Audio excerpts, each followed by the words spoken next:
All right. Here are the notes for day, where are we at? 9, I think. All right. Um, and First, I wanted to go over the review. So hopefully you're going to listen and watch this for a little bit. Um, I wanted to go over a few of the problems here. All right. This is for the proofs practice, by the way. Okay. So number one, I think these are the same problems that you had. Um, this is supposed to be a 5 here where I'm highlighting and then 11.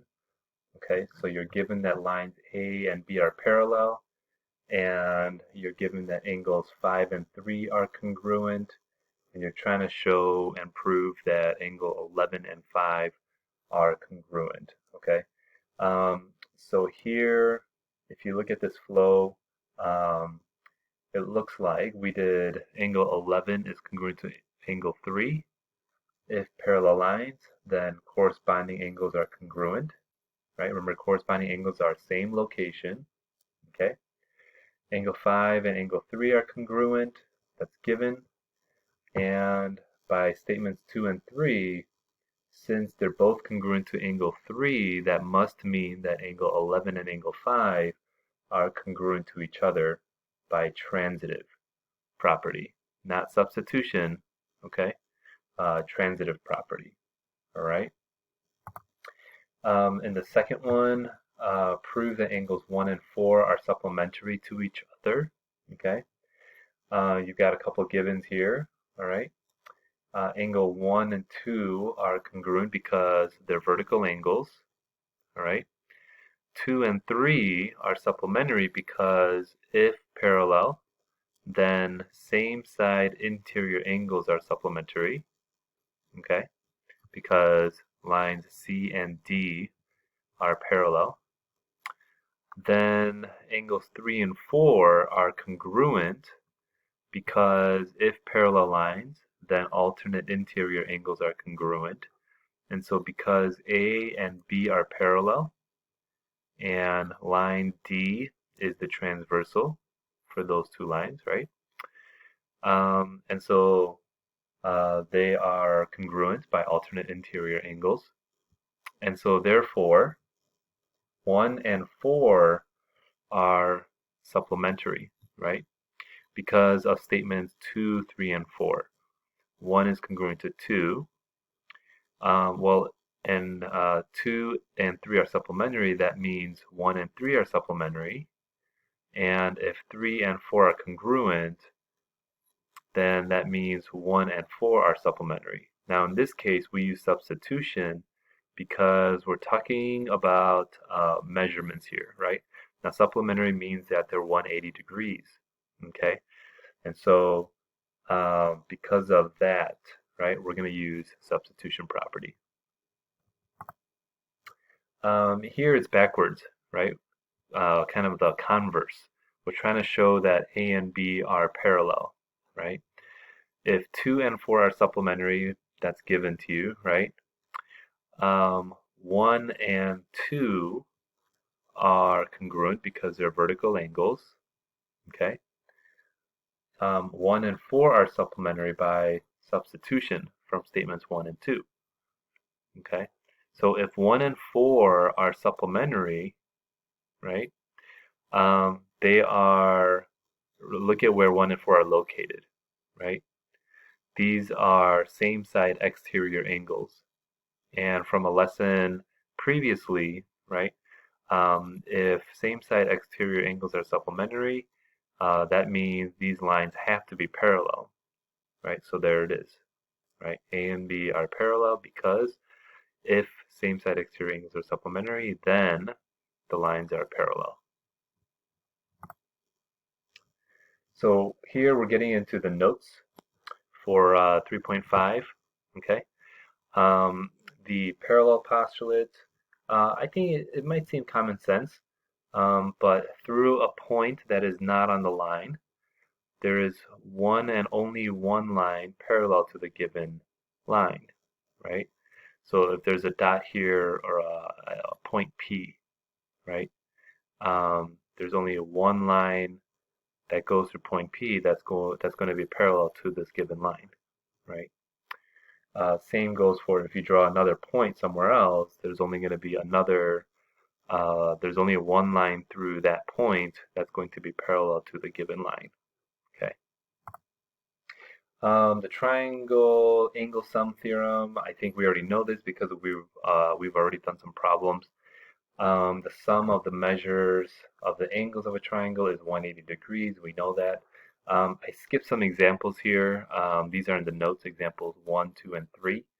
But I'm hoping the note solutions are good enough for you. But I wanted to go over example 4 just as a reminder, right? When you have these kind of ratio problems, right? So we don't know what the angle measures are, but these two acute angles are in a ratio of 2 to 3, right? And so, we're going to attach an x, okay? So 2x, because what x represents whatever that base angle measure is going to be, okay? So 2x plus 3x equals 90, okay? Because if this is already 90 degrees, then the other two angles have to add to 90 degrees. And so therefore x is equal to 18, right? And so if x is 18 and it's a ratio of 2 to 3, right? 36 over 54 is a ratio of 2 to 3. Okay, so those are the measures there. Okay. This is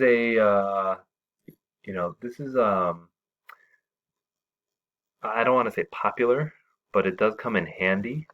I've seen this theorem be used in a lot of like standardized tests, like the ACT and SAT. And this is a good one to know and remember, right? I'm gonna go by the diagram first and look at what we wrote here, right? Angle 1 is an exterior angle because it's outside of the triangle. And the angles across from that exterior angle, these are called the remote interiors, right?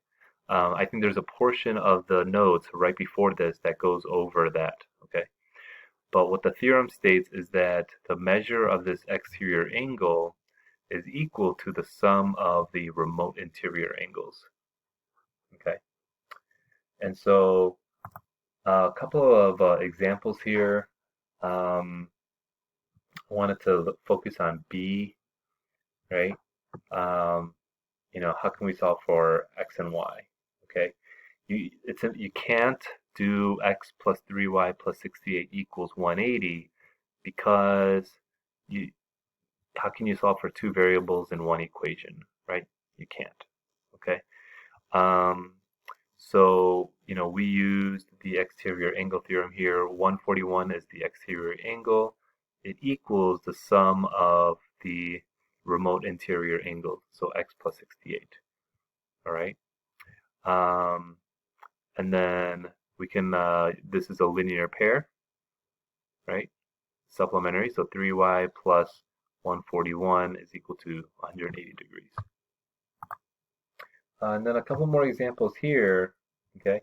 There's a few ways to go about it, but you got to use what you know, right?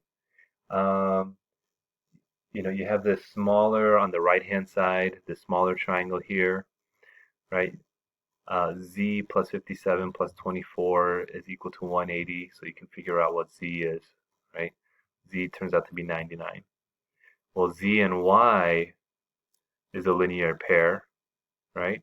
So that's what this is right here. So you can figure out Y.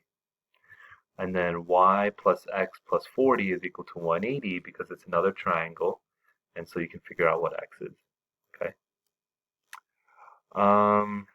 And so, yeah, take a look at part D, and hopefully it makes sense on what we did here, okay? And then this is 3.7, I believe. 3.7 is a review of chapter 4 from Algebra 1, actually, okay? Equations of lines, right? Remember slope formula. The slope is the rate of change between 2 points on a coordinate plane. And so and it's represented by the variable n. Okay, so y2 minus y1 over x2 minus x1. Y equals mx plus b is one equation, okay, one type of equation of a line, and the point slope, y minus y1 equals m times x minus x1. And so in this example, part A, you gotta first figure out the slope, okay? Careful with negative signs. So this slope turns out to be -5, and we showed two ways to do it, right?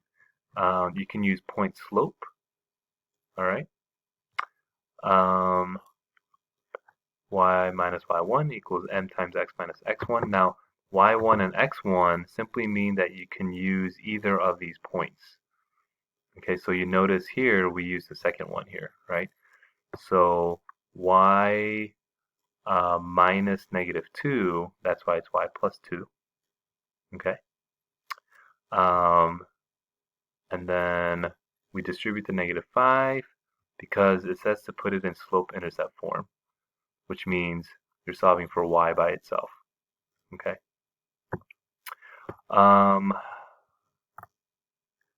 And then just lastly, this is just a reminder, if your slope, remember when you divide by 0, that's one of the most basic rules of math, right? You can't divide by 0, so it's undefined, okay? Which means there is no slope. And visually that means this is a vertical line, okay? So a vertical line means there is no slope.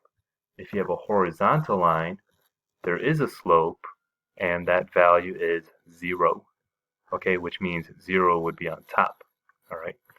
And so, yeah, we just wanted to review equations of lines here, all right? And hopefully that was helpful. If you have any questions, please shoot me an email.